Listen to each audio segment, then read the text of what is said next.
انسان کے بدن کی طرف اور انسان کے مال کی طرف، ان تین کی طرف اللہ نہیں دیکھتا، لیکن اللہ دیکھتا ہے انسان کے دل کی طرف اور اس کے اعمال کی طرف۔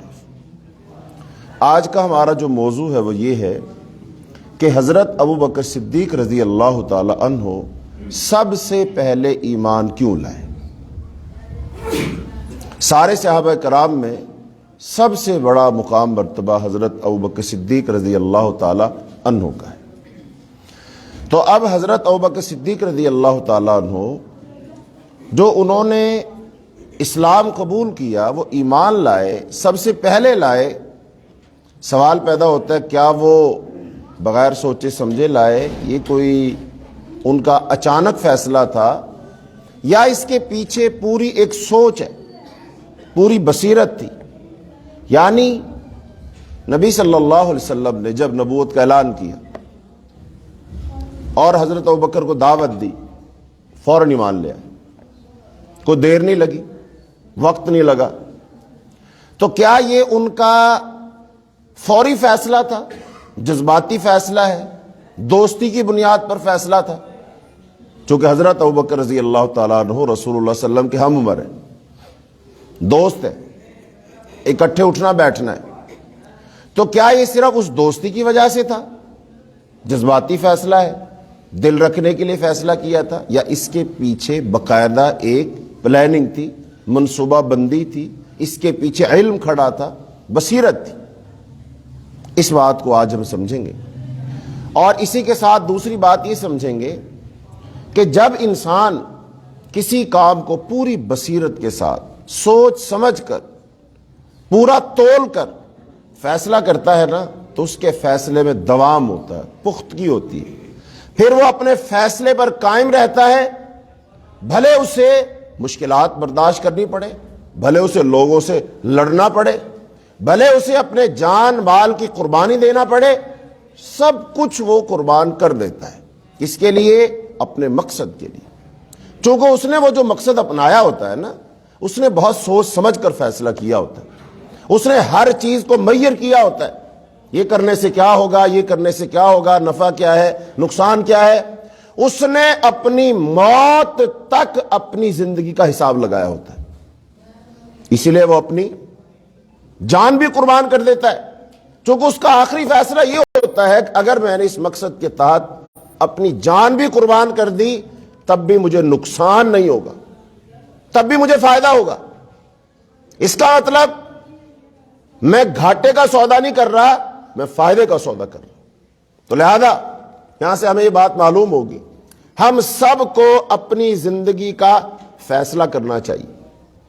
ہم چونکہ ابھی خاص طور پر دین کے لحاظ سے، عقیدے اور نظریے کے لحاظ سے، آخرت کے لحاظ سے ابھی نفع نقصان کا فیصلہ ہم نے نہیں کیا، صحیح آپشن ہم نے نہیں لیا۔ کبھی دل میں آیا کوئی خیر کا کام، دین کا کام کر لیا، کبھی دل میں آیا نہیں کیا، دل چاہا تو خرچ کر دیا، دل چاہا تو خرچ نہیں کیا، چونکہ میں سمجھتا ہوں یہ میری اپنی مرضی، یہ میرا اپنا فیصلہ ہے۔ نہیں میرے بھائیوں، میرے عزیزوں، یہ ہمارا فیصلہ نہیں ہے، یہ تو آپ کا اللہ کے ساتھ ایک معاہدہ ہے۔ آپ اللہ سے کہتے ہیں یا اللہ یہ تیری ڈیمانڈ ہے، یا اللہ میں یہ پوری کروں گا، اللہ مجھے کیا ملے گا؟ اللہ فرماتے ہیں تجھے یہ چیزیں ملے گی۔ اب اللہ کے ساتھ معاہدہ ہو چکا ہے، اللہ کے ساتھ کمٹمنٹ آپ کی ہو چکی ہے، لہذا پھر آپ بدلتے نہیں، چونکہ آپ کو اس میں بھلائی نظر آتی، خیر نظر آتی، منافع نظر آتا۔ تو حضرت ابوبکر صدیق رضی اللہ تعالیٰ عنہ نے جو فیصلہ کیا، اتنا بڑا فیصلہ کیا جس کے بارے میں ان کو پتا تھا میں اگر ان کا ساتھ دوں گا سارے لوگ میرے خلاف ہو جائیں گے، خاندان میرے خلاف ہو جائے گا، دشمنی پڑ جائے گی، لوگ نکال دیں گے، مارا پیٹا جائے گا، سب کچھ ہے، لیکن فیصلہ ہوا ہے نا، نفع کا فیصلہ ہوا، صحیح فیصلہ لیا انہوں نے۔ تو اس کو آج ہم سمجھیں گے، اور اس میں ہمارے لیے بہت سبق، جیسا کہ پچھلے درس میں بھی حضرت ابوبکر صدیق رضی اللہ تعالیٰ کی سیرت ہی بیان ہوئی تھی، اس میں ہم نے بیان کیا تھا کہ اسلام اتنی جلدی دنیا میں کیسے پھیلا، اسلام کو اتنی ترقی کیوں ہوئی، کیسے ہوئی؟ دنیا میں اتنی جلدی کوئی نظریہ نہیں پھیلا تھا جتنی جلدی اسلام پھیلا۔ اسلام نے فتوحات کے جھنڈے گاڑ دی، اسلام نے ہزاروں سال پرانی تہذیبوں کو اکھاڑ کے پھینک دیا. کہاں وہ ایران، ہزاروں سال پرانی تہذیب، اسلام نے کل 23 سال کے عرصے میں خاتمہ کر دیا اس کا. جس آگ کو وہ بجھنے نہیں دیتے تھے، وہ آتش کدہ ایران بجھ گیا. روم کی بہت بڑی سلطنت تھی. رومی اس وقت بھی خواب دیکھتے تھے ہم پوری دنیا پر غالب آئیں گے. تو روم کی اتنی بڑی تہذیب، روم کا نام سن کر لوگ کانپتے اور ڈرتے تھے، لیکن روم کو الٹ پلٹ دیا، اینٹ سے اینٹ بجا دی، شکستیں فاش دے دی، اور وہ سارا جزیرۃ العرب جہاں بڑی بڑی سرداریاں اور چودراہٹیں قائم تھیں، ساری چودراہٹوں کو ملیا میٹ کر دیا اور اسلام کا نام بلند کر دیا. یہ کیسے ہو گیا؟ یہ ایسے ہوا کہ اس کے پیچھے حضرت ابو بکر صدیق رضی اللہ تعالی عنہ جیسے مخلصین لوگ کھڑے تھے، جنہوں نے اپنا جینا مرنا اسلام کو بنا لیا، جنہوں نے سوچ سمجھ کر فیصلہ کیا تھا کہ اسلام اللہ کا دین ہے، میری زندگی کا مقصد ہے، اس کے لیے سب کچھ قربان کر دوں گا، اسلام کو نہیں جانے دوں گا. تو حضرت ابوبکر صدیق رضی اللہ تعالیٰ کی یہ استقامت، آپ کا یہ فیصلہ، آپ کا یہ اخلاص، یہ اس اسلام کی بنیادوں میں. اس لیے اسلام دنیا میں چھاتا چلا گیا، اسلام کے مدے مقابل کوئی کھڑا نہیں ہو سکا، اور آج وہی اسلام ہے. لیکن آج اسلام کے پیچھے کون کھڑے؟ ہم کھڑے. کون کھڑے؟ ہم، جنہوں نے فیصلہ ہی نہیں کیا، جن کی زندگی میں اسلام کی اہمیت نہیں ہے، جنہوں نے اسلام کو سمجھا نہیں ہے، اسلام کے تقاضے کیا ہے، ہم نے اسلام سے کمٹمنٹ نہیں کی ہے. ہم کھڑے، اس لیے اسلام نیچے. اور کفر کے پیچھے کون کھڑے ہیں؟ اس کے چاہنے والے. وہ چاہنے والے آج کفر کے لیے اتحاد بنا کر، نیٹو بنا کر، 45 ملکوں کا سرمایہ لے کر وہ کفر کو دنیا میں غالب کرنے کے لیے. تو کیا غالب ہے دنیا میں اس وقت؟ اسلام کے کفر، خیر غالب ہے کہ شر؟ میرے بھائیو، یہ انسانوں کے اعمال کا نتیجہ ہے. آج مسلمان پیچھے، کافر آگے، اسلام پیچھے، کفر آگے ہے. اس کی وجہ آج وہ کھڑے کفر کے پشتیبان بن کر، کفر کے لیے سب کچھ دے رہے. آؤ اس تاریخ کو دوبارہ دہرائیں، دوبارہ عزم کریں، دوبارہ صحابہ کرام سے روشنی لیں، دوبارہ صحابہ کرام کے مشن پہ چلیں، دوبارہ سے اسلام کے ہم مطالبے کو پورا کریں، ہم اسلام کو اپنا 100% دے دیں، اور اس اللہ کے دین کو دنیا میں غالب کر کے دین کو سرخرو نہیں، اپنے آپ کو سرخرو کریں، اپنے آپ کو کامیاب کریں، اپنے آپ کو اللہ کے مخلص بندوں میں شامل کریں، اپنے آپ کو جنت کا حقدار ثابت کریں. یہ ہم نے کرنا ہے، یہ ہماری ذمہ داری ہے. اور اگر دنیا میں کفر چڑھتا رہا، ترقی کرتا رہا، اسلام اور مسلمانوں کو مٹاتا رہا، آج جو ہم اپنے گھروں میں عافیت سے بیٹھے، کل قیامت کے دن ہمیں اس کا جواب دینا پڑے گا. اسلام پکارتا رہا، ہم کہاں تھے؟ مسجدیں پکارتی رہی، ہم کہاں تھے؟ قرآن جلتا رہا، ہم کہاں تھے؟ فیصلہ کرو. دنیا میں اسلام کے ساتھ آج کیا جو نہیں ہو رہا؟ اسلام کو بدتر سے بدترین گالی دی جا رہی ہے، ہماری کتاب مقدس قرآن کے اوراق کو جلایا جا رہا ہے، پاؤں تلے روندا جا رہا ہے، مسجدوں کو گرایا جا رہا ہے، برقع اور حجاب یورپ کے اندر اس کو کھینچا جا رہا ہے، اسلام کو بدنام کیا جا رہا ہے، رسول اللہ صلی اللہ علیہ وسلم کے خاکے اور کارٹون بنائے جا رہے ہیں، اور میں آرام سے ہوں. یہ سب اسلام پکار رہا ہے، اسلام کی پکار ہے یہ. کیا میرے کان قرآن کی پکار سننے سے بہرے ہو چکے ہیں؟ کیا میری آنکھیں یہ منظر دیکھنے سے اندھی ہو چکی ہیں؟ تو اللہ پاک نے فرمایا تھا لَهُمْ قُلُوبٌ لَا يَعْقِلُونَ بِهَا وَلَهُمْ آذَانٌ لَا يَسْمَعُونَ بِهَا وَلَهُمْ أَعْيُنٌ لَا يُبْصِرُونَ بِهَا أُولَئِكَ كَالْأَنْعَامِ بَلْ هُمْ أَضَلُّ. فرمایا ان کے دل ہیں سوچتے نہیں، ان کی آنکھیں دیکھتی نہیں، ان کے کان ہیں سنتے نہیں. یہ تو چوپایوں کی مانند ہے، بلکہ ان سے بھی بدتر ہے. دنیا میں سب کچھ ہو رہا ہے اور ہم بیدار نہیں ہو رہے، ہم پریشان نہیں ہو رہے. میرا دل نہیں تڑپ رہا، میرا دل نہیں مچل رہا، میں پلاننگ نہیں کر رہا، میں منصوبہ بندی نہیں کر رہا. اس کی وجہ کہ میں نے صحیح طور پر اسلام کو سمجھا نہیں. آئیے حضرت ابوبکر صدیق رضی اللہ تعالی اسلام قبول کیوں کیا؟ اس کے پیچھے ان کا جہد ہے، محنت ہے، مشقت ہے، معرفت ہے، علم ہے، تگ و دو ہے۔ چونکہ رسول اللہ صلی اللہ علیہ وسلم نے جب اپنی نبوت کا اعلان نہیں کیا تھا، وہ اس وقت سے سوچا کرتے تھے کیا ہم صحیح رستے پر ہیں؟ کیا بتوں کی پوجا ٹھیک ہے؟ کیا جو کچھ عرب میں ہو رہا ہے یہ صحیح ہے؟ اور چونکہ حضرت ابوبکر صدیق رضی اللہ تعالیٰ کیا تھے؟ پیشے کے لحاظ سے تاجر تھے، لہذا ان کی تجارت دو علاقوں میں خاص طور پر ہوتی تھی، نمبر ایک یمن والی سائڈ پہ، اور نمبر دو شام والی طرف۔ شام والی طرف کون ہے؟ عیسائی تھے، روم ہے، لہذا عیسائیوں سے، راہبوں سے ملاقات ہوتی تھی، اور جب یمن کی طرف آتے تھے ان سے بات چیت ہوا کرتی تھی، لہذا وہ اس وقت بھی ان مذہبی پیشواؤں، رہنماؤں، پادریوں کی باتوں کو بڑے دھیان کے ساتھ سنا کرتے تھے، اور وہ خود بیان کرتے ہیں، حضرت ابوبکر صدیق رضی اللہ تعالیٰ عنہ اپنے متعلق بیان کرتے ہیں کہ میں کعبہ کے صحن میں بیٹھا ہوا تھا، وہاں زید بن عمر بن نفیل وہ تشریف فرما تھے، یہ ایک بہت بڑا آدمی تھا۔ اتنے میں امیہ بن ابی سلط کا گزر ہوا، اس نے کہا اے خیر کے طالب کیسے صبح کی؟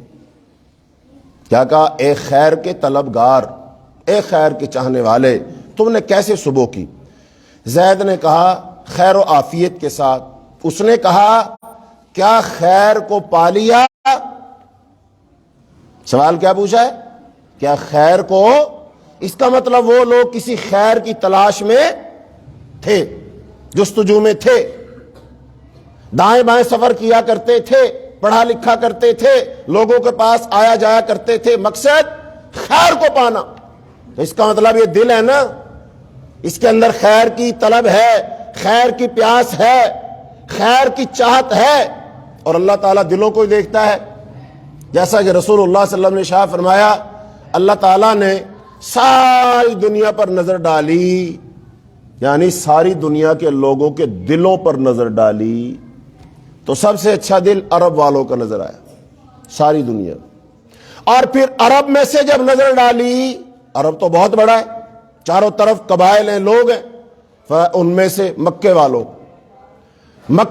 میں سے جب نظر ڈالی تو پھر قریش والوں کے دل سب سے اچھے نظر آئے، اور جب قریش والوں کے دلوں پر نظر ڈالی تو پھر بنو ہاشم کا دل سب سے اچھا نظر آیا، بنو ہاشم قبیلہ ہے، اور بنو ہاشم کے لوگوں کے دلوں پر جب نظر ڈالی تو سب سے اچھا دل کس کا نظر آیا؟ خاندان عبد المطلب کا، اور خاندان عبد المطلب کے لوگوں کے دلوں پر جب نظر ڈالی تو پھر سب سے اچھا دل میرا یعنی حضرت محمد صلی اللہ علیہ وسلم کا دل اچھا نظر آیا۔ تو اللہ نے اس سب سے اچھے دل کو اپنی نبوت کے لیے چن لیا۔ یہ دلوں کا معاملہ ہے نا، اللہ دلوں کو دیکھتا ہے، کس کے دل میں کیا چل رہا ہے، کس کے دل میں کیا امنگ ہے، کیا طلب ہے، کیا تڑب ہے، کیا جستجو ہے، کس کے دل میں کیا مقاصد ہے، کس کے دل میں کس چیز کی کیا اہمیت ہے۔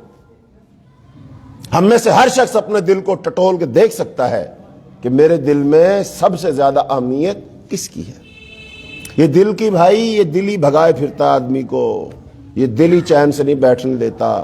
اس دل میں بہت سارے خیالات، تمنائیں، آرزویں ہوتی ہیں، اور وہی آرزویں، تمنائیں انسان کو سرگرم رکھتی ہیں۔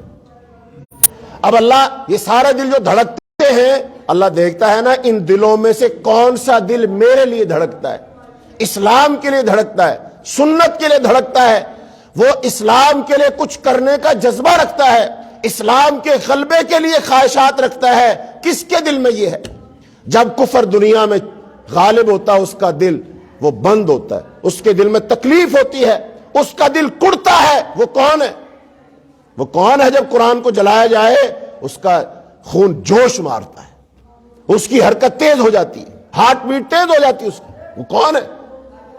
کون ہے جو یہ چاہتا ہے دنیا میں اسلام غالب آ جائے؟ کون ہے وہ چاہتا ہے دنیا میں سارے نظام مٹ جائیں اور اسلام بطور نظام کے دنیا میں غالب آ جائے؟ کون ہے وہ؟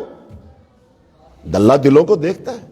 جیسا کہ میں نے حدیث پڑھی پہلے، ان اللہ لا ينظر، اللہ نہیں دیکھتا تمہارے جسموں کو، تمہاری صورتوں کو، تمہارے مال کو۔ ہماری تو زیادہ کوشش انہی کے لیے چہرہ اچھے سے اچھا نظر آ جائے، جسم زیادہ طاقتور آ جائے، کھاؤ پیو، ایکسرسائز کرو، جم جاؤ، اور تیسرا مال و دولت بناؤ، جمع کرو۔ اللہ کہتا ہے ان چیزوں کی کوئی ویلیو نہیں، اللہ نے دیکھنا تمہارے دل کو، دل میں کیا ہے۔ وَلَٰكِن يَنظُرُ إِلَىٰ قُلُوبِكُمْ، اور دل خالی ہیں، اس مقصد سے خالی ہے۔ دل میں جینا مرنا کس کے لیے کرو؟ اللہ کے لیے، اللہ اسے دل کو پسند کر لے گا۔ دل میں اس آیت کو بساؤ، قُلْ إِنَّ الصَّلَاةِ وَنُسُكِي وَمَحْيَايَ وَمَمَاتِي لِلَّهِ رَبِّ الْعَالَمِينَ، کہہ دیجئے میری نماز، میری قربانی، میرا جینا، میرا مرنا اللہ کے لیے ہے۔ اس حدیث کو دل میں بساؤ، لا یؤمن احدکم حتی اکون احب الیہ من والدہ وولدہ والناس اجمعین، کہ کوئی شخص اس وقت تک کامل ایمان والا نہیں ہو سکتا جب تک کہ اس کو رسول اللہ صلی اللہ علیہ وسلم سب سے زیادہ محبوب نہ ہو جائیں، یعنی اپنے ماں باپ سے، اپنی اولاد سے، اپنی جان سے، اور ساری دنیا کے لوگوں سے زیادہ محبوب رسول اللہ صلی اللہ علیہ وسلم نہ ہو جائیں، اس وقت تک وہ دل ایمان والا نہیں۔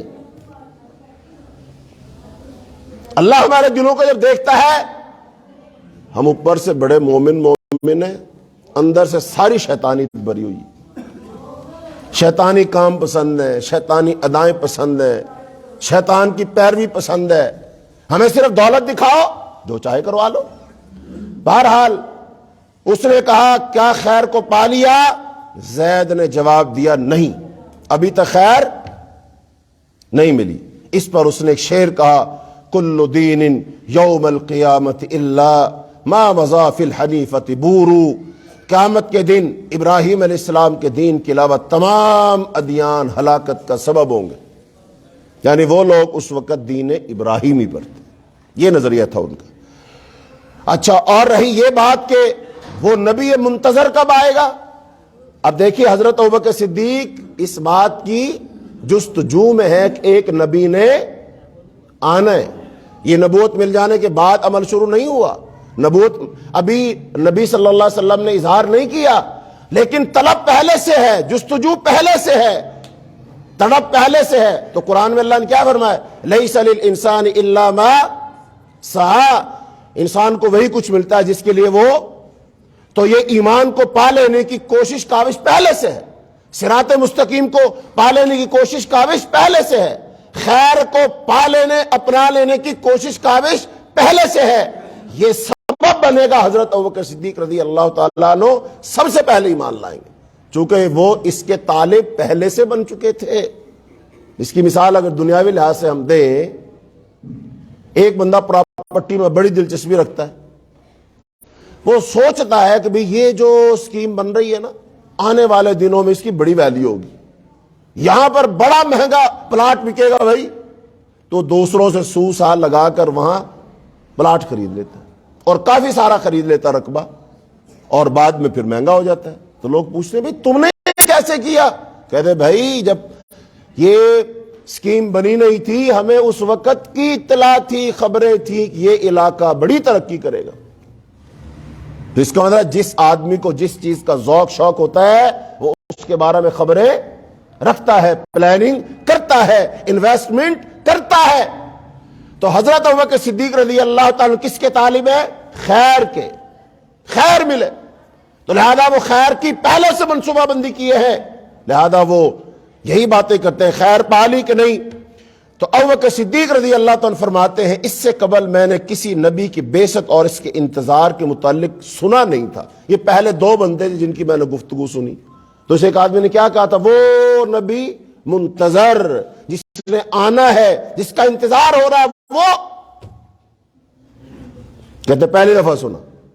اس کے بعد یہ سن کر کہتے ہیں میں آرام سے نہیں بیٹھا، میں ورقہ بن نوفل کے پاس گیا، اور یہ ورقہ بن نوفل کون ہے؟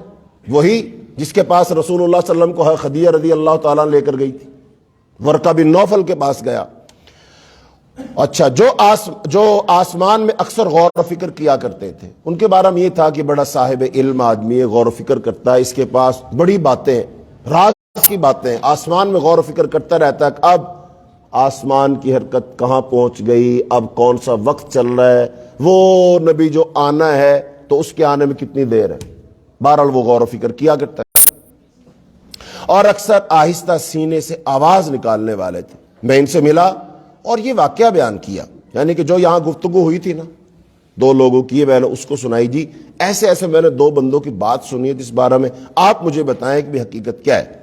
تو انہوں نے کہا ہاں بیٹے، ہم کتاب و علم والے ہیں، ہوشیار ہو جاؤ، یہ نبی جن کا انتظار ہو رہا ہے وہ عرب کے بہترین نسب میں ہوگا، اور میں علم انساب کا ماہر ہوں۔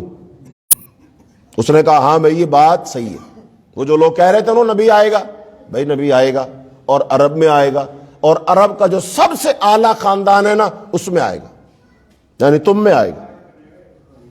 اچھا جستجو اور بڑھ گئی، پھر اس نے کہا تمہاری قوم قریش عربوں میں سب سے اعلیٰ نسب کی حامل ہے۔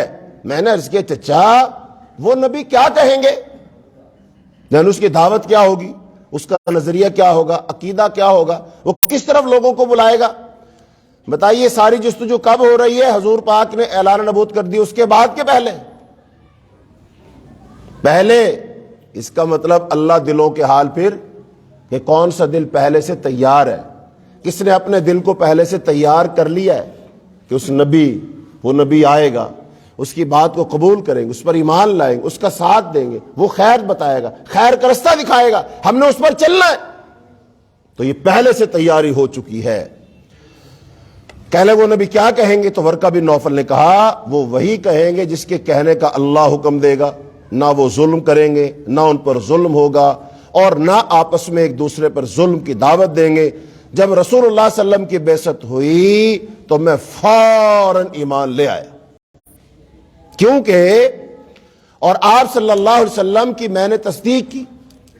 پھر اس کے بارے میں میں نے وہ شعر پڑھا جو میں نے سنا تھا نا، امیہ بن ابی سلط کا کلام سنا تھا، شعر، چونکہ عربوں میں سب سے زیادہ شعر و شاعری ہوتی تھی اور شعر و شاعری کے ذریعے سے بات کہی جاتی تھی، ایک وہاں کا ٹرینڈ تھا یہ۔ تو اس شعر کا ترجمہ کیا ہے؟ کہنے لگے خبردار ہو جاؤ، ہم میں سے ہمارے لیے ایک نبی مبعوث ہونے والے ہیں جو ہماری زندگی کے مقصد کی ہمیں خبر دیں گے۔ شعر پر غور کرو، ہمارے اندر ایک نبی مبعوث ہونے والے، وہ کیا کریں گے؟ وہ ہماری زندگی کے مقصد کی ہمیں خبر دیں گے، یعنی وہ ہمیں بتائیں گے زندگی کا مقصد کیا ہے۔ اور مقصد کیا ہوتا ہے؟ مقصد وہ ہوتا ہے جس کے لیے انسان اپنا تن من دھن سب کچھ قربان کر دیتا ہے، مقصد وہ ہوتا ہے۔ تو لہذا وہ ہمیں ہماری زندگی کا مقصد بتائیں گے۔ تو اب یہ ساری باتیں کب ہو رہی ہیں؟ نبوت ملنے کے بعد کہ نبوت ملنے سے پہلے؟ ذہن بن رہا ہے نا؟ پھر یہ ہوتی ہے ذہن کی تیاری، ذہن کی آبیاری، اپنے دلوں کو پہلے سے زرخیز کرنا۔ جیسے کسان اپنی زمین کو، اس میں فصل بیجنے سے پہلے کیا کرتا ہے؟ پانی لگاتا ہے، اس میں ہل چلاتا ہے، مٹی کو نرم کرتا ہے۔ جب مٹی نرم ہو جائے اس میں وتر جو ہوتا ہے، وتر کہتے ہیں نا، وتر، زمین وتر آ گئی ہے کہ اب وہ نہ زیادہ خشک ہے نہ زیادہ گیلی ہے، کہ اب یہ زمین اس بیج کو اٹھا لے گی، بیج اس کے اندر پھوٹ پڑے گا، لہذا کسان تب اس میں بیج ڈالتا ہے۔ لہذا یہ اپنے دلوں کو ہموار کر رہے، دلوں کو نرم کر رہے، دل کی زمین کو اس بیج کے لیے تیار کر رہے، جس بیج کا نام کیا ہے؟ ایمان۔ یہ ایمان کا بیج دل کی زمین میں بویا جائے گا، اور اس زمین سے پھر یہ ایمان ایک تناور درخت بنے گا، جس کو قرآن پاک میں شجر طیبہ کہا گیا، اور اس شجر طیبہ کی جڑیں مضبوط ہوں گی اور اس کی شاخیں آسمان تک پھیل جائیں گی، اور یہ جو درخت ہے یہ ہر موسم میں پھل دے گا۔ تو اپنے دل کو اس ایمان کے پودے کے لیے کیا کیا انہوں نے؟ زرخیز کیا، ہموار کیا، نرم کیا۔ یہ ہے طلب، یہ ہے تڑپ، یہ ہے منصوبہ بندی، کس کی؟ ایمان کی۔ تو رسول اللہ صلی اللہ علیہ وسلم نے جب کہا میں اللہ کا رسول ہوں، پہلے سے ذہن بنا ہوا تھا کہ نہیں؟ پہلے سے اس چیز کی تلاش تھی کہ نہیں؟ یہاں پر میرے بھائیو سمجھ لو، جیسے نماز کے لیے وضو شرط ہے نا، ایسے ہی ایمان کے لیے بھی کچھ شرطیں ہوتی ہیں۔ اگر بتاؤ وضو نہ کیا جائے نماز ہو جاتی ہے؟ ہو جاتی ہے؟ نہیں ہوتی۔ وضو کرنا شرط ہے، قبلہ رخ ہونا شرط ہے، کپڑوں کا پاک ہونا شرط ہے، بدن کا پاک ہونا شرط ہے۔ اگر یہ 4 کام نہیں ہوں گے، ایک بندہ نماز پڑھ لے گا، نماز نہیں ہوگی۔ بھلے وہ قیام کرے گا، رکوع کرے گا، سجدہ کرے گا، تسبیحات پڑھے گا، درود شریف پڑھے گا، لیکن نماز نہیں ہوگی۔ ایسے ہی جو ہمارا ایمان ہے، اگر اس ایمان سے پہلے کچھ کام ہیں جو شرطیں ہیں، اگر وہ ہم نے پوری نہ کی تو ہمارا ایمان نہیں بنے گا۔ اس میں کیا ہے؟ سب سے پہلے علم حاصل کرنا۔ علم حاصل کرنا۔ حضرت ابوبکر صدیق کیا کر رہے ہیں؟ علم حاصل کر رہے ہیں نا، پوچھ رہے ہیں نا لوگوں کے پاس، جا رہے ہیں نا، رہنمائی لے رہے ہیں نا۔ یہ علم حاصل کرنا۔ نمبر 2، جس پر ایمان لانا ہے اس پر اس کی کامل محبت اور اطاعت، اس کی رضا میں راضی رہنا، یہ ساری شرطیں، یقین کرنا اس کی بات پر۔ تو لہذا ابوبکر صدیق علم حاصل کر رہے۔ آگے چلیے تو وہ ہمیں ہمارے مقصد حیات کی خبر دیں گے۔ دوسرا شعر، اس کا ترجمہ کہتے ہیں، یقیناً اس ذات کی پناہ چاہتا ہوں جس کے لیے حجاج حج کرتے ہیں اور اللہ کے دین کے ارکان کو بلند کرتے ہیں۔ حضرت ابوبکر صدیق رضی اللہ تعالیٰ عنہ نے اثر انگیز بصیرت، عقل تاباں، فکر مؤثر ذہن اور تیز ذکاوت اور سنجیدگی کے ساتھ ان تمام چیزوں کو سمجھا، اور بالآخر جب رسول اللہ صلی اللہ علیہ وسلم نے اعلان کیا تو سب سے پہلے انہوں نے آپ کی نبوت کو قبول کیا، ویلکم کا اس کو۔ حضرت ابوبکر صدیق رضی اللہ تعالیٰ عنہ فرماتے ہیں کہ وہ ایک دفعہ گئے ہوئے تھے کہاں؟ شام کی طرف۔ تو وہاں انہوں نے کچھ مذہبی رہنماؤں سے بات چیت کی، کچھ دریافت کیا، ان کو ایک خواب آیا، انہوں نے وہ خواب پوچھا ان سے۔ کہتے ہیں کس قسم کھاتا ہے؟ یقیناً اللہ کا ایک دین ہے جو تمہارے اس دین سے جس پر تم ہو وہ اللہ کو زیادہ محبوب ہے۔ مجھے کیا ہو گیا کہ دیکھتا ہوں لوگ چلے جا رہے ہیں، کوئی لوٹ کر آتا نہیں ہے۔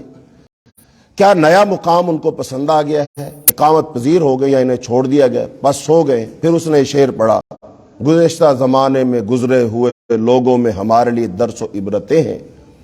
تو حضرت ابوبکر صدیق رضی اللہ تعالیٰ عنہ رسول اللہ صلی اللہ علیہ وسلم اور صحابہ کرام کے سامنے جو کچھ کس نے کہا تھا، انتہائی ممتاز ترتیب اور قوی یادداشت کے ساتھ وہ بیان کر رہے ہیں۔ یعنی یہ ساری باتیں کون بیان کر رہے ہیں؟ حضرت ابوبکر صدیق رضی اللہ عنہ۔ چونکہ وہ گئے تھے نا دور دراز، وہ سیکھ کر آئے تھے، تو وہ آ کر یہاں بیان کیا کرتے تھے۔ کہتے ہیں جس وقت آپ شام میں تھے نا، انہوں نے خواب دیکھا۔ کس نے دیکھا؟ حضرت ابوبکر صدیق رضی اللہ عنہ، کہ اس کو بحیرہ راہب سے بیان کیا۔ اس نے دریافت کیا آپ کہاں سے تعلق رکھتے ہیں؟ حضرت ابوبکر صدیق نے بحیرہ راہب کو اپنا خواب سنایا اور اس نے پوچھا بھی تم کہاں سے ہو؟ تو حضرت ابوبکر صدیق رضی اللہ عنہ فرمایا میں مکہ سے ہوں۔ بحیرہ مکہ میں؟ بحیرہ نے پوچھا مکہ میں کس خاندان سے ہوں؟ کہا قریش سے ہوں۔ بحیرہ نے پھر پوچھا آپ کا مشغلہ کیا ہے؟ کہا میرا مشغلہ تجارت ہے۔ بحیرہ نے کہا اگر آپ کا خواب سچ ہے تو آپ کی قوم میں ایک نبی مبعوث ہوگا، آپ اس کی زندگی میں اس کے وزیر ہوں گے۔ یہ حضرت ابوبکر صدیق کو بات بتائی گئی نبی صلی اللہ علیہ وسلم کی بعثت سے پہلے کہ نبی مبعوث ہوگا اور تو کیا ہوگا؟ اس کا وزیر ہوگا۔ اچھا، اور اس کی وفات کے بعد تو اس کا خلیفہ ہوگا۔ آپ نے یہ بات اپنے جی میں چھپا کے رکھی۔ آپ کا اسلام لانا تلاش و جستجو اور انتظار کے بعد تھا۔ دور جاہلیت میں رسول اللہ صلی اللہ علیہ وسلم کے ساتھ گہرے تعلق اور عمیق معرفت سے اسلام قبول کرنے میں آپ کو مدد ملی۔ جب آپ نبی کریم صلی اللہ علیہ وسلم پر وحی کے نزول کا آغاز ہوا، آپ لوگوں کو اللہ کی طرف دعوت دینے لگے، آپ نے سب سے پہلے انتخاب کس کا کیا؟ آپ نبوت وحی آ گئی، غار حرا میں وحی آ چکی، حضرت خدیجہ کے پاس آئے، وہ چلی گئی ورقہ بن نوفل کے پاس، اور اس نے بھی کہا یہ تو وہی فرشتہ ہے جو نبیوں پر آیا کرتا ہے، تو اس کا مطلب تو نبی۔ یہ بات رسول اللہ صلی اللہ علیہ وسلم نے اپنے دوستوں میں سے سب سے پہلے کس کو بتائی؟ حضرت ابوبکر صدیق کو بتائی اور آپ کو دعوت دی، اور حضرت ابوبکر صدیق رضی اللہ عنہ فوراً اس دعوت کو قبول کر لی، چونکہ ان کا ذہن پہلے سے بنا ہوا تھا، وہ پہلے سے تیار تھے، وہ پہلے سے علم حاصل کر چکے تھے. لہذا اب ان ساری باتوں کی تصدیق ہو گئی جو لوگوں نے بتائی تھی. عرب میں اعلیٰ نسب کا حامل ایک شخص نبی آئے گا اور وہ دین لائے گا اور اس کا دین سب سے بہتر ہوگا, اور بحیرہ راہب نے کہہ دیا کہ تو زندگی میں اس کا وزیر ہوگا اور اس کی وفات کے بعد اس کا خلیفہ ہوگا. تو حضرت ابوبکر صدیق کو جب نبی صلی اللہ علیہ وسلم نے دعوت دی تو آپ نے فوراً دعوت قبول کر لی. اب جیسے ہی آپ نے دعوت قبول کی ہے, دعوت قبول کر لینے کے فوراً بعد مشکلات کا سلسلہ شروع ہو گیا, اور اتنی مشکلات, ان چند ایک مشکلات میں سے آپ کے سامنے آج ہم بیان کریں گے. حضرت ابوبکر صدیق رضی اللہ تعالیٰ عنہ کے بارے میں 3 روایات وہ آپ کو میں سنانا چاہوں گا کہ جب انہوں نے اسلام قبول کر لیا, نبی صلی اللہ علیہ وسلم کے ساتھی بن گئے, تو بڑی مشکلات آئی. نمبر 1, عروہ بن زبیر کہتے ہیں میں نے عبداللہ بن عمر بن عاص سے دریافت کیا کہ مشرکین نے رسول اللہ صلی اللہ علیہ وسلم کے ساتھ سب سے بڑی بدتمیزی کیا کی تھی. مشرکین مکہ نے رسول اللہ صلی اللہ علیہ وسلم کے ساتھ سب سے بڑی بدتمیزی کیا کی تھی. تو عروہ بن عبداللہ بن عمر بن عاص رضی اللہ تعالیٰ عنہ نے فرمایا کہ رسول اللہ صلی اللہ علیہ وسلم ایک دن کعبۃ اللہ کے پاس نماز پڑھ رہے تھے. اتنے میں عقبہ بن ابی معیط, ایک بڑا کافر تھا, یہ چودھری تھا, آیا اور اپنا کپڑا آپ کے گلے میں ڈال لیا اور اس کو پھر بل دینے لگا, وٹ چڑھانے لگا اسے, اور آپ صلی اللہ علیہ وسلم کو دونوں کندھوں سے پکڑ کر اس نے آپ پر بہت سختی کی. اب جب گلا گھونٹا گیا, ظاہر بات ہے گلا تو کپڑا بری ہوتا جائے گا, کسا جائے گا, تو آپ کا گلا تنگ ہوگا, آپ کی آنکھیں نکل رہی باہر, اور وہ یہ کر رہا ہے, روکنے والا کوئی نہیں. سارے مشرکین دائیں بائیں بیٹھے وہ تماشا دیکھ رہے. اس موقع پر حضرت ابوبکر صدیق رضی اللہ تعالیٰ کسی نے بتایا کہ بھی آپ کے دوست کے ساتھ یہ ہو رہا ہے, عقبہ بن ابی معیط یہ کر رہے. حضرت ابوبکر صدیق جہاں بھی تھے وہاں سے بھاگے اور رسول اللہ صلی اللہ علیہ وسلم کے پاس پہنچے اور اس کافر کو پکڑا اور اس کو دور ہٹایا اور کیا کہا, اتقتلون رجلا ان یقول ربی اللہ, کیا تم ایسے آدمی کو قتل کرنا چاہتے ہو جو کہتا میرا رب اللہ ہے. یہ پہلے مددگار ہے رسول اللہ صلی اللہ علیہ وسلم. اچھا, کیا ان کو پتا نہیں تھا کہ اگر میں حضور کا ساتھ دوں گا میرے ساتھ کیا ہوگا, مجھے لوگ چھوڑیں گے؟ کیونکہ آج مسئلہ ساتھ دینے کا ہے. سب جانتے ہیں اسلام سچا مذہب ہے, نظام حیات ہے, اللہ کا پسندیدہ دین ہے. ساتھ کیوں نہیں دیتے؟ ساتھ کیوں نہیں دیتے؟ ہمارے حکمران ہیں نا, کتنے سارے ملک ہیں, حکومتیں ہیں, عدالتیں ہیں, فوج ہے, سارے ادارے ہیں. اچھا, اسلام کا ساتھ کیوں نہیں دیتے؟ اسلام کے بطور نظام کے کیوں نہیں اپناتے؟ اسلام کے مطابق عدالتیں فیصلے کیوں نہیں کرتی؟ اسلام کے مطابق ہماری معاشرت, معیشت, اقتصادیات, سیاسیات کیوں نہیں چلتی؟ اس لیے کہ بھائی دنیا میں جو بندہ اس وقت اسلام کا نام لے گا سارے کا سارا کفر اس کو نشانے پہ رکھ لے گا, چھوڑیں گے نہیں اسے. بتاؤ 2001 میں افغانستان پر حملہ کیا امریکہ نے, کیا وجہ تھی؟ کیا وجہ تھی؟ صرف ایک وجہ تھی کہ وہ وہاں پر خلافت کا نظام چلا رہے تھے. نام کیا رکھا تھا؟ افغانستان امارت اسلامیہ نام یہ تھا. انہوں نے جمہوریت نہیں چلائی, جمہور کا نظام نہیں چلایا, کافروں سے ہدایت نہیں لی, اللہ اور اس کے رسول کے مطابق فیصلے کیے, اللہ رسول کے مطابق عدالت چلائی, لوگوں کو امن ملا, انصاف ملا, غربت دور ہو گئی, امن و امان قائم ہو گیا. اب یہ ایک نیا نظام کھڑا ہو رہا تھا, کس کے مقابلہ میں؟ کفر کے نظام کے مقابلہ میں. دنیا میں ورلڈ آرڈر کون چلا رہا تھا؟ امریکہ. اور امریکہ کا یہ دعویٰ ساری دنیا میں میرا حق ہے کہ میں لوگوں کو ہدایت دوں, میرے حکم کے مقابلہ میں کوئی حکم نہ چلائے. لیکن افغانستان کے لوگ اللہ کا حکم چلا رہے تھے, اللہ کا نظام چلا رہے تھے, اللہ کے حکموں کے مطابق فیصلہ کر رہے تھے. اور جب لوگ دیکھتے ان کے پاس وہ سارے وسائل نہیں ہیں جو امریکہ کے پاس ہیں, یورپ کے ملکوں کے پاس ہیں, اس کے باوجود یہاں امن ہے, سکون ہے، بھلائی ہے، خیر ہے، جان مال عزت کا تحفظ ہے۔ انہوں نے کہا یہ تو ایک نظام کھڑا ہو رہا ہے۔ اور یہاں پر نوٹ کر لو میرے بھائیوں، ہم تاریخ اسلام کو اتنا نہیں پڑھتے، لیکن کافر آپ کی تاریخ کو بہت پڑھتا ہے۔ ان کو پتا ہے دنیا میں اسلام جب آیا تھا اس سے پہلے بھی کفر تھا نا، عیسائیت کا راج تھا، بڑی بڑی سلطنتیں تھیں۔ ان بڑی بڑی سلطنتوں کو آ کر کس نے توڑا؟ کس نے شکست دی؟ اسلام نے۔ اس کا مطلب آج ہمارے ترقی یافتہ ملک اور ہمارے نظام اور ہمارے ادارے سب کچھ موجود ہے۔ اگر دوبارہ اسلام کھڑا ہو گیا، بطور نظام کے کھڑا ہو گیا، یہ دوبارہ ہمارے ان سلطنتوں کو، ہماری ریاستوں کو، ہمارے نظام کو دوبارہ تباہ و برباد کر دے گا۔ آپ کیا سمجھتے ہیں انہوں نے ایسے حملہ کیا؟ نہیں، اس کے پیچھے ذہن موجود ہے۔ اور کس کے دور میں اس وقت صدر کون تھا امریکہ کا جب افغانستان پہ حملہ ہوا تھا؟ صدر بش۔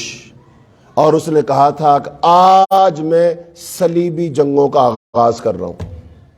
کون سی جنگیں؟ صلیبی جنگ کیا ہوتی ہے؟ صلیب کے لیے جنگ، یعنی صلیب کے مقابلے میں جو کھڑا ہوگا ہم اس کو تباہ کر دیں گے۔ ساری دنیا میں صلیب لہرائے گی۔ صلیبی جنگوں کا آغاز کر رہا ہوں میں۔ کروسیڈ، کراس، جو ان کا نشان ہے کراس، صلیبی جنگوں کا آغاز کیا اس نے۔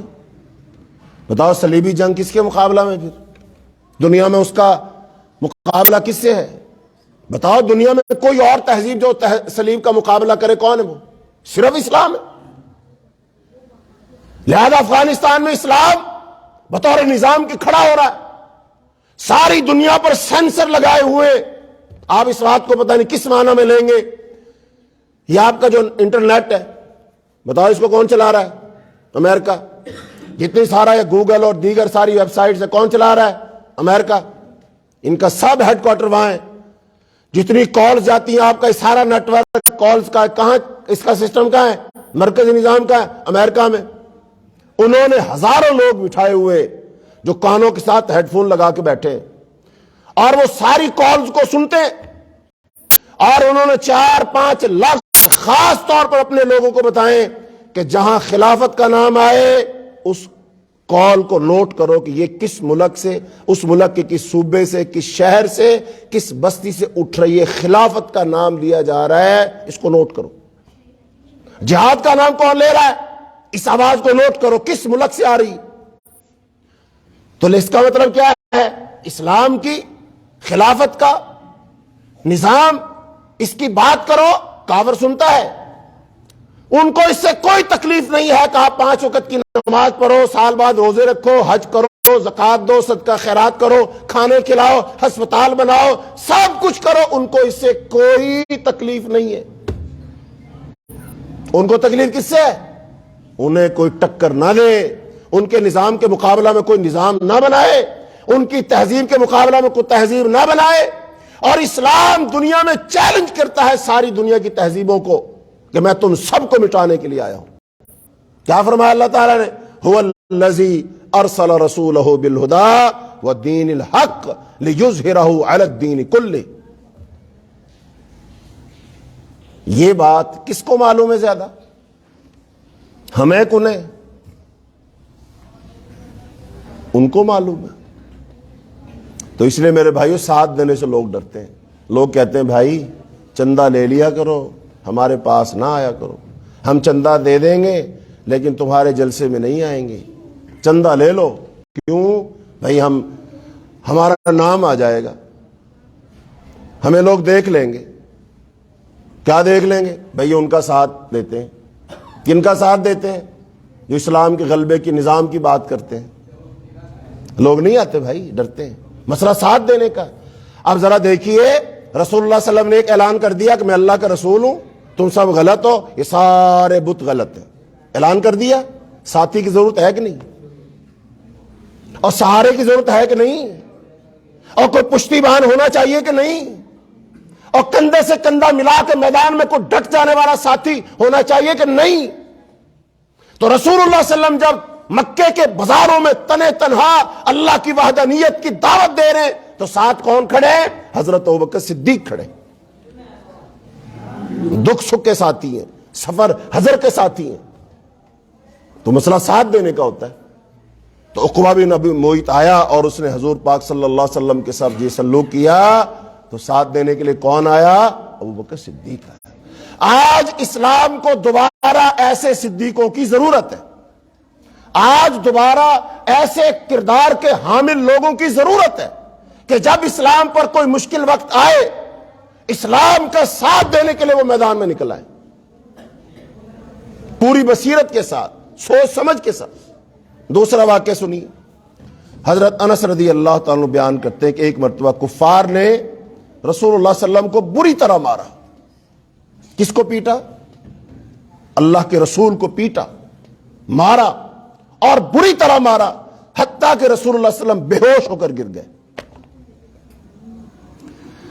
رسول اللہ صلی اللہ علیہ وسلم کا اخلاق ایسا تھا کہ آپ کو مارا جاتا، پیٹا جاتا، آپ کیسے انسان تھے معاشرے میں؟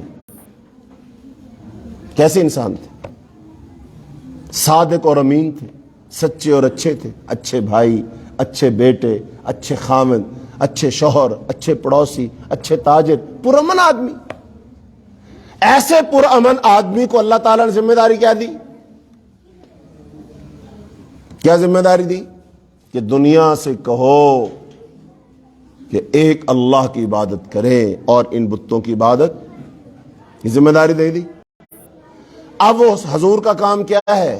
اس ذمہ داری کو نبھائے، لوگوں کو سمجھائے اور بتائے۔ اچھا، کیا لوگ آسانی سے قبول کر لیں گے؟ آسانی سے مان لیں گے؟ پھر مشکل ہے تو کرے کہ نہ کرے کام۔ اور میرے بھائیوں، آج بھی یہی مسئلہ ہے۔ اصل دین کی بات اور دعوت کو لے کر لوگوں میں نکلو، مشکلات ہی مشکلات ہیں، تکلیفیں ہی تکلیفیں، پریشانیاں پریشانیاں۔ اس لیے ہم نے اسلام کا ایک اپنے ذہن میں مفہوم بنا لیا ہے، نماز پڑھو، روزے رکھو، صدقہ خیرات کرو، کھانا شانا کھلاؤ، اللہ اللہ خیر صلی اللہ، اتنا ہی اسلام ہے۔ اگر یہ بات رسول اللہ صلی اللہ علیہ وسلم صرف اتنی بات کہتے، کیا ضرورت تھی کسی کو آپ کو مارنے کی؟ کیا ضرورت تھی لوگ آپ کو تکلیفیں دیتے، مارتے پیٹتے؟ اور بھائی معاملہ اس سے آگے ہے، معاملہ اتنا آسان نہیں ہے۔ لہذا آپ پر غشی پڑ گئی، حضرت ابوبکر صدیق رضی اللہ تعالیٰ کھڑے ہوئے اور بلند آواز سے پکار کر کہنے لگے، تم تباہ و برباد ہو جاؤ۔ تم ایسے شخص کو قتل کرنا چاہتے ہو جو کہتا ہے میرا رب اللہ ہے۔ پھر اس کے بعد کیا ہوا؟ لوگوں نے رسول اللہ صلی اللہ علیہ وسلم کو چھوڑا اور کس کو مارنے لگے؟ اس کا مطلب آواز بلند کر کے خود مصیبت مول لے لی نا، پھر خاموش رہتے تو اچھا نہیں تھا۔ حضرت اسماء کہتی ہے رضی اللہ تعالی عنہا، جو حضرت ابوبکر صدیق کی بیٹی ہیں، کہتی ہے ایک پکارنے والا ابو بکر کے پاس پہنچا اور کہا اپنے دوست کے پاس جلدی پہنچو۔ کون ہے دوست؟ رسول اللہ صلی اللہ علیہ وسلم، تمہارا بیلی، تمہارا دوست، اس کے بعد جلدی پہنچو۔ جیسے ابوبکر صدیق نے بات سنی، کوئی دیر نہیں کی، فوراً نکل پڑے، فوراً گھر سے نکلے۔ اور پھر کہتی ہیں آپ کے بالوں کی 4 لٹیں تھیں، آپ یہ کہتے ہوئے جا رہے تھے تم برباد ہو جاؤ، کیا تم ایک ایسے شخص کو قتل کرتے ہو جو کہتا ہے میرا رب اللہ ہے؟ جب وہاں پہنچے، حضور پاک کا دفاع کیا، تو لوگوں نے رسول اللہ صلی اللہ علیہ وسلم کو تو چھوڑ دیا اور ابو بکر پر ٹوٹ پڑے اور اتنا مارا، اتنا مارا۔ کہتی ہیں جب گھر گئے، جو آپ کی وہ 4 لٹیں تھی نا، جس کو بھی ہم ہاتھ لگاتے تھے تو بال ہمارے ہاتھ میں آ جاتے تھے، اتنا مارا، اتنا مارا۔ اچھا بتائیے، حضرت ابوبکر صدیق کو وہاں آ کر حضور کی مدد کرنی چاہیے تھی کہ نہیں کرنی چاہیے تھی؟ بتائیں۔ اور مدد کرنے کا نتیجہ کیا نکلے گا پتا تھا نا، وہ کفار تو غصے سے بھرے پڑے، جو بھی جائے گا وہ اس کو ماریں گے۔ بتاؤ، مار کھانے کے پھر اپنے آپ کو پیش کرنا چاہیے کہ نہیں؟ چمڑی بچانی چاہیے کہ نہیں؟ آج ہمیں بڑے ڈر ہیں، بڑے اندیشے ہیں، اس لیے ہم نہیں بولتے، نہیں ہم آواز بلند کرتے، نہیں ہم سہارا بنتے۔ اور بھائی اسلام اگر آپ سمجھتے ہیں کہ اسلام میرا مسئلہ ہے، میرے گھر کا مسئلہ ہے، میرے نبی کا مسئلہ ہے، اور جو میرے نبی کا مشن وہی میرا مشن ہے، اور میں حضور پاک کی سیرت و سنت کو اپنا کر وہی کام کروں گا جو میرے نبی نے کیا، تو میرے بھائیوں میدان میں نکلنا پڑے گا، مار کھانی پڑے گی، پیٹھ پر کوڑے لگائے جائیں گے، آپ کا چہرہ بھی لہو لہان کیا جائے گا، آپ کو بھی جیل میں ڈالا جائے گا۔ حضرت ابوبکر صدیق رضی اللہ تعالیٰ عنہ نے یہ فیصلہ سوچ سمجھ کر کیا تھا کہ اسلام قبول کرنے کا مطلب کیا ہے۔ ابہام نہیں تھا، غلط فہمی نہیں تھی، سارا پتا تھا، سارا جوڑ توڑ کیا تھا، جمع تفریق کی تھی، اور جب سمجھ آ گئی کہ ہاں اسلام قربانی مانگے گا، مجھ سے میری جان مانگے گا، مال مانگے گا، مجھے مار کھانی پڑے گی، مجھے ہجرت کرنی پڑے گی، اس سب کے باوجود کہا ہاں یہ سب کچھ کے باوجود مجھے اسلام قبول ہے، اور ساری زندگی پھر اس پر پہرا دی۔ جہاں مال کی ضرورت پڑی مال دیا، جہاں خون کی ضرورت پڑی خون دیا، جہاں وقت کی ضرورت پڑی وقت دیا، جہاں گھرانے کی ضرورت پڑی اپنا گھرانہ پیش کر دیا۔ یہ ہے اسلام کی ڈیمانڈ، یہ ہے حضرت ابوبکر صدیق، اور یہ انہوں نے ڈیمانڈ کو پورا کیا۔ پھر اللہ نے مقام مرتبہ بھی کیا دیا، مقام مرتبہ کیا؟ صدیق۔ یہ ہے صدیق، یہ ہے سچا، یہ ہے مخلص، یہ ہے دوست، یہ عظمت ہے جس کے بارے رسول اللہ صلی اللہ علیہ وسلم نے فرمایا ان امن الناس علیہ، جتنے لوگوں نے مجھ پر احسانات کیے ہیں اپنے مال کے ساتھ، اپنے گھر کے ساتھ، سب سے اول نمبر پر حضرت ابوبکر صدیق رضی اللہ عنہ۔ آپ نے فرمایا لوگوں نے جتنے مجھ پر احسان کیے سب کے احسانات کے بدلے چکا دیے، لیکن ابوبکر صدیق کے احسانات کے بدلے میں نہیں چکا سکا، اللہ ہی چکائے گا۔ ساری زندگی قربانیاں دی، اور رسول اللہ صلی اللہ علیہ وسلم کی وفات کے بعد امت ایک دفعہ ڈاما ڈول ہوئی تھی نا، تین بڑے مسئلے درپیش تھے۔ نمبر ایک، حضور پاک کی وفات ہو چکی ہے۔ بعض صحابہ کرام کہتے ہیں حضور پاک فوت نہیں ہوئے۔ حضرت عمر رضی اللہ عنہ تلوار نکال کر کھڑے ہو گئے، کہتے ہیں اللہ کے رسول فوت نہیں ہوئے۔ جس نے کہا رسول اللہ صلی اللہ علیہ وسلم فوت ہوئے میں تلوار مار کے اس کی گردن اڑا دوں گا۔ ابوبکر صدیق رضی اللہ عنہ آئے، اس معاملے کو سب سے پہلے سنبھالا، قرآن کی آیت پڑھی وما محمد الا رسول قد خلت من قبلہ الرسل افئن مات او قتل انقلبتم علی اعقابکم۔ اللہ کے رسول بھی ایک رسول تھے، پہلے بھی رسول آئے، آیت پڑھی، اور یہ بات صحابہ کرام کو سمجھائی کہ اللہ کے رسول فوت ہو گئے، اللہ پر کبھی دو موتیں جمع نہیں کرے گا۔ پہلا مسئلہ حل کیا، امت کو اس بات پر متفق کیا۔ پھر اس کے بعد سقیفہ بنی ساعدہ میں خلافت کا مسئلہ حل کیا، اور پھر اس کے بعد دو بڑے مسئلے خارجی تھے۔ نمبر ایک کیا تھا؟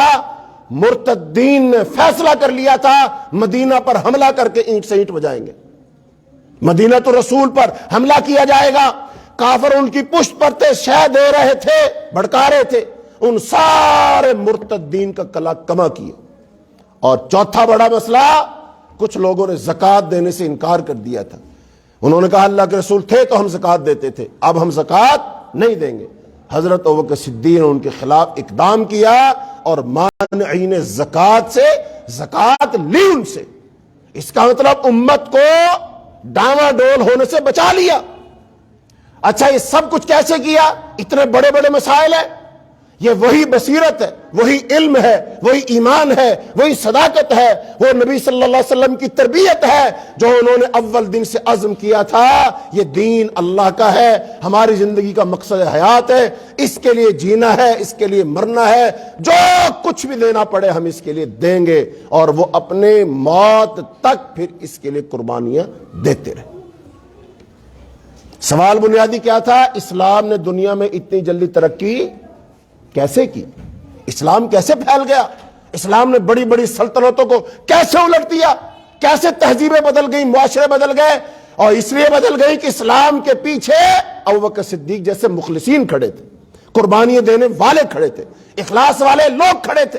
آج وہی زمین اللہ کی، وہی اللہ ہے، وہی دین ہے، وہی قرآن ہے، لیکن کفر چڑھتا جا رہا ہے، کفر غالب آ رہا ہے، جہاں چاہتا ہے مسلمانوں کی گردن مروڑ دیتا ہے۔ ایسا کیوں ہے؟ ہم بھی تو کلمہ پڑھتے ہیں، ہم بھی تو مسلمان ہیں، ہم بھی تو نمازی ہیں، آج بھی تو حج ہو رہا ہے، آج بھی تو زکات دی جا رہی ہے، آج بھی تو رمضان کے روزے ہیں، لیکن اسلام دنیا میں پھر اتنا نعوذ باللہ کمزور کیوں ہو گیا؟ فرق یہ ہے اس دور میں اسلام کے پشتیبان کون تھے؟ ابوبکر صدیق جیسے مخلصین تھے، اور آج کون ہے؟ آج میں اور آپ ہیں۔ بتاؤ پھر اسلام میں کمزوری ہے کہ مسلمان میں کمزوری ہے؟ کیا دوبارہ اسلام نہیں چاہتا کہ اس کو عروج ملے؟ کیا دوبارہ اسلام نہیں چاہتا کہ یہ اسلام کے مد مقابل جتنے نظام بن چکے ان سب کو ختم کیا جائے، اللہ کی زمین پہ اللہ کے دین کو دوبارہ غالب کیا جائے؟ کیا اسلام نہیں چاہتا؟ آج کے دور میں اسلام کی اس ڈیمانڈ کو، اللہ کی اس ڈیمانڈ کو کون پورا کرے گا؟ یہ کس سے مطالبہ ہے؟ ان سڑکوں سے، ان درختوں سے، ان دیواروں سے، ان ایوانوں سے کس سے مطالبہ ہے یہ؟ اور اسلام کا نام لینے والے کون ہیں؟ میں اور تو ہم سے مطالبہ ہے۔ ہم اس بات کو سن کر بالکل ویسے ہی جیسے دو تین بھائی بیٹھے ہو، باپ کام کا کہے یار کام کرنا ہے، ہر کوئی یہ سمجھتا ہے ابا جی نے مینو نہیں آکے انہوں آکے، وہ سمجھتے مجھ سے نہیں کہا اس سے کہا ہے، تینوں یہ سمجھ رہے، بتاؤ کام کون کرے؟ جب یہ قرآن کی بات، حدیث کی بات، نظام کی بات، قربانی کی بات آتی ہے، سنتے ہم سب ہیں، سمجھتے کیا ہے؟ مجھ سے نہیں کہا جا رہا، یہ کسی دوسرے سے کہا جا رہا ہے، یہ فرشتے آئیں گے، کوئی جن آئیں گے، وہ یہ کام کریں گے۔ بھائی یہ کس سے کہا جا رہا ہے؟ یہ مطالبہ کس سے ہے؟ ہر اس شخص سے ہے جو کلمہ پڑھتا ہے، یہ ہر اس شخص سے ہے جو رسول اللہ صلی اللہ علیہ وسلم کا امتی ہے، یہ ہر اس شخص سے ہے جس کا دعویٰ ہے کہ میں رسول اللہ صلی اللہ علیہ وسلم سے محبت کرتا ہوں، میں عقیدت رکھتا ہوں، یہ ہر اس شخص سے ہے، ہر اس مرد سے ہے، ہر اس عورت سے ہے، ہر اس چھوٹے سے ہے، ہر اس بڑے سے ہے، ہر اس حکمران سے ہے، ہر اس عام آدمی سے ہے، ہر اس تاجر سے ہے، ہر اس نوکر سے ہے یہ مطالبہ۔ اس لیے میرے عزیزوں، میرے بھائیوں، اسلام کو اگر دنیا میں دوبارہ عروج، عزت، غلبہ ہم دینا چاہتے ہیں، پھر سیرت ابوبکر صدیق کو کیا کرو؟ اپنا لو، اس کے بغیر گزارا نہیں۔ اسلام کا یہ ہم سے مطالبہ۔ کھانا آ گیا بھی؟ ٹھیک ہے جی۔ پچھلی دفعہ بھی ایک واقعہ سنایا تھا آپ کو، حضرت علی رضی اللہ تعالیٰ عنہ کا، وہ واقعہ پورا آپ کے سامنے پڑھتا ہوں، 2-4 منٹ میں پورا ہوگا۔ حضرت علی رضی اللہ عنہ کی حدیث میں ہے کہ آپ خطاب فرمانے کے لیے کھڑے ہوئے، فرمایا لوگوں سب سے بڑا بہادر کون ہے؟ لوگوں نے عرض کیا امیر المومنین آپ ہیں، جو بھی میرے مقابلہ میں آیا میں نے اس سے اپنا حق لیا۔ حضرت علی نے فرمایا لیکن سب سے بڑا بہادر ابو بکر رضی اللہ تعالیٰ عنہ، ہم لوگوں نے رسول اللہ صلی اللہ علیہ وسلم کے لیے بدر میں صاحبان بنایا، سوال پیدا ہوا کہ آپ کے ساتھ کون رہے گا تاکہ کوئی مشرک آپ پر حملہ آور نہ ہو سکے، تو اللہ کی قسم صرف ابوبکر صدیق رضی اللہ تعالیٰ تلوار کھینچ کر آپ کے پاس کھڑے ہو گئے۔ جو بھی آپ کی طرف بڑھنے کی کوشش کرتا ابوبکر اس کے سامنے سینہ سپر رہتے، لہذا آپ ہی سب سے بڑے بہادر ٹھہرے۔ ہم نے کہا کہ رسول اللہ صلی اللہ علیہ وسلم کے پیچھے قریش پڑ گئے، کوئی آپ پر غصہ اتارتا، کوئی آپ کو تنگ کرتا اور کہتا تم نے تو تمام معبودوں کو چھوڑ کر ایک کو پکڑ لیا۔ اللہ کی قسم جو بھی رسول اللہ صلی اللہ علیہ وسلم کے قریب آتا ابوبکر اس کو مار کر بھگاتے، کسی کو برا بھلا کہہ کر دور کرتے، فرماتے تم برباد ہو، تم ایسے شخص کو قتل کرتے ہو جو کہتا ہے میرا رب اللہ ہے۔ پھر حضرت علی رضی اللہ تعالیٰ نے اپنی چادر ہٹائی اور اس قدر روئے کہ آپ کی داڑھی تر ہو گئی۔ پھر فرمایا لوگو میں تمہیں قسم دلاتا ہوں، بھلا بتاؤ آل فرعون کا مومن جس نے موسیٰ علیہ السلام سے تعاون کیا تھا افضل ہے یا ابوبکر صدیق افضل ہے؟ یہ سن کر لوگ رو پڑے۔ حضرت علی رضی اللہ عنہ نے فرمایا اللہ کی قسم ابو بکر کی ایک ساتھ ایک گھڑی مومن آل فرعون کی زمین بھر نیکیوں سے بہتر ہے، کیونکہ مومن آل فرعون اپنے ایمان کو چھپائے پھرتا تھا اور یہ اپنے ایمان کا اعلان کرتے پھرتے تھے۔ علی رضی اللہ عنہ کا یہ بیان حق و باطل، ہدایت و ضلالت اور ایمان و کفر کے مابین جاری جنگ کی نوعیت کی عکاسی کرتا ہے۔ اللہ کی راہ میں ابو بکر نے جو مصائب و آلام برداشت کیے ہیں، ان سے اس کی وضاحت ہوتی ہے، اور ہمارے سامنے ابو بکر صدیق رضی اللہ تعالیٰ عنہ کی منفرد شخصیت، آپ کے نادر الوجوہ شجاعت نکل کر سامنے آتی ہے، جس کی شہادت ایک مدت کے بعد حضرت علی رضی اللہ تعالیٰ عنہ اپنی خلافت میں دی، اور اس قدر متاثر ہوئے کہ خود رو پڑے اور دوسروں کو رونے پر مجبور کر دیا۔ اللہ رب العالمین سے دعا ہے اللہ تعالی ہمیں اسلام کے ساتھ ایسا ہی مخلص کر دے جیسے ابوبکر صدیق تھے۔ اللہ تعالی ہم سے بھی اپنے دین کا ایسے ہی کام لے لے جیسے اللہ نے حضرت ابوبکر صدیق رضی اللہ تعالیٰ سے لیا تھا۔ اللہ اپنے دین کو اس دنیا میں دوبارہ غالب کر دے۔ اللہ اس دین کو تمام نظاموں سے بڑا نظام بنا کر دنیا میں غالب کر دے۔ اے اللہ ہمیں جب تک زندہ رکھے دین پر، ایمان پر، اسلام پر زندہ رکھیو۔ اللہ ہمیں توفیق دے دے کہ ہم اسلام کے لیے اپنی جان، اپنا مال، اپنا گھر، اپنا تن، اپنا من، اپنا دھن، اللہ سب کچھ قربان کرنے والے بن جائیں۔ اے اللہ تو ہمیں اپنے دین کے لیے استعمال کر لے۔ اللہ تیرے پاس تو بہت بندے ہیں، تو جس سے چاہے اپنے دین کا کام لے سکتا ہے۔ اے اللہ ہماری دعا ہے اللہ اپنے دین کے لیے ہمارا انتخاب فرما لے، اللہ ہماری ذات کا انتخاب کر لے، اللہ ہمارے گھر کا انتخاب کر لے، اللہ ہمارے مال کو اپنے دین کے لیے قبول کر لے، اللہ ہماری اولادوں کو اپنے دین کے لیے قبول کر لے۔ اے اللہ اگر تو ان کو قبول کر کے اپنے دین کے لیے استعمال کر لے گا، اللہ یہ تیرا ہم پر کرم ہوگا، اللہ تیری مہربانی ہوگی۔ اللہ ہم تجھ سے دعا کرتے ہیں، اللہ ہم نکموں کو، اللہ ہم ناکاروں کو، اللہ ہم بے عملوں کو اللہ اپنے دین کے لیے چن لے، اللہ ہم سے اپنے دین کا کام لے لے، اللہ ہم سے اپنے نبی کی نبوت اور رسالت کو دنیا میں پھیلانے کا کام لے لے۔ اے اللہ ہمیں نبی صلی اللہ علیہ وسلم کی محبت عطا کر دے، اللہ ہمیں نبی صلی اللہ علیہ وسلم کا پیار عطا کر دے، اللہ ہمیں نبی صلی اللہ علیہ وسلم کی سیرت و سنت کو اپنانے والا بنا دے، اللہ ہمیں نبی صلی اللہ علیہ وسلم کے رستے میں موت عطا کر دے، اللہ ہمارا جینا اور مرنا اپنے دین کے لیے کر لے۔ اے اللہ ہمارے بیماروں کو شفا عطا کر دے، اے اللہ پریشان حالوں کی پریشانیاں دور کر دے، اے اللہ جہاں کہیں مسلمان پریشان ہے اللہ ان کی پریشانیاں دور کر دے، اے اللہ جتنے بھائی یہاں بیٹھے ہیں تشریف لائے ہیں اللہ ان کا آنا قبول فرما لے، اللہ ان کا آنا قبول فرما لے، اللہ ان کی جو پریشانی ہے تکلیف ہے اللہ اپنے فضل سے دور فرما دے۔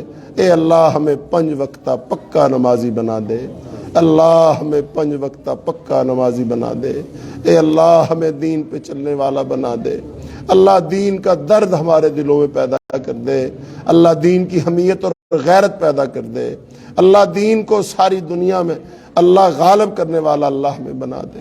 اے اللہ ہم سے اپنے دین کا کام لے لے، اللہ ہم سے اپنے دین کا کام لے لے، اللہ ہمیں قبول فرما لے، اللہ ہمیں قبول کر لے اپنے دین کے لیے، اللہ ہماری دنیا آخرت کو اچھا کر دے، اللہ ہماری دنیا آخرت کو اچھا کر دے۔ وصلی اللہ تعالی علی خیر خلقہ محمد وعلی آلہ واصحابہ اجمعین برحمتک یا ارحم الراحمین۔